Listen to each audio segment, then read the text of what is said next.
Sasa jambo la msingi na swali la kujiuliza, hawa wapigania haki, je, wapo kwa ajili ya kuwatetea Waislamu na haki zao? Mara tunaweza tukashangilia kwamba kweli hakuna haki, tunataka amani, lakini hakuna haki. Mimi nawauliza hao walio katika mitandao ya kijamii na hao wanasiasa na hao wanaozungumza kwenye madhabahu yao wakidai na kuwaambia watu ipitishwe haki ili amani ipatikane, haki hii mwazungumza kuwatetea Waislamu?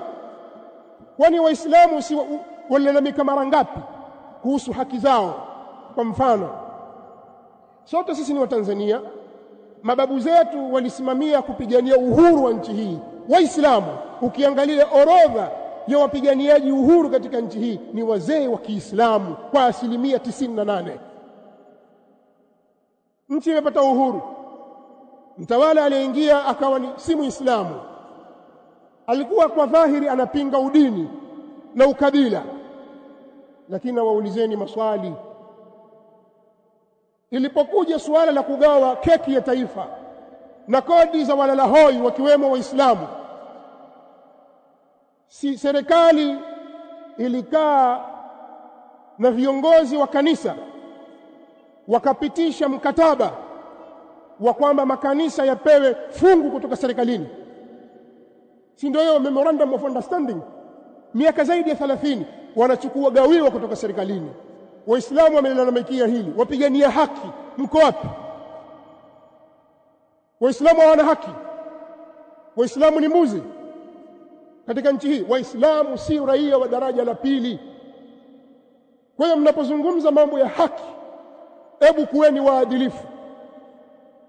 Si kwamba akishaingia mtawala Muislamu tayari mnaanza kuleta chokochoko na maneno mengi na kashfa na kujiona kwamba nyinyi mna haki kuliko wengine. La, sisi Waislamu ni nchi yetu hii, tuna haki nayo, yale watakayopata wengine na sisi tupate. Iko haki ya kudai hili kwamba na sisi tupewe kama zile walizopewa wenzetu tangu miaka ile mpaka leo, tulipwe, alafu tuanze tena moja. Hili lingesimamiwa na mashirika ya kimataifa na ya kitaifa na wanaharakati na wapigania haki za kibinadamu na usawa wa kijinsia, na hawa wanaoko madhabahuni na wanasiasa wangelipigania hili.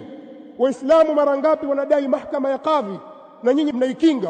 Sasa hii itagharimu bajeti ya nchi, na pesa mnazipata nyinyi. Sasa msije mkadanganywa na hawa watu wanaozungumza eti wataka kupigania haki. Hawa wanapigania ukubwa wao, wanapigania madaraka, wanapigania maslahi, na wakipewa maslahi watakaa kimya.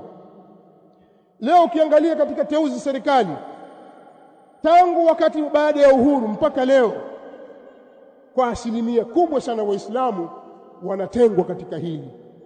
Sizungumzi uchochezi, lakini Waislamu wako kimya.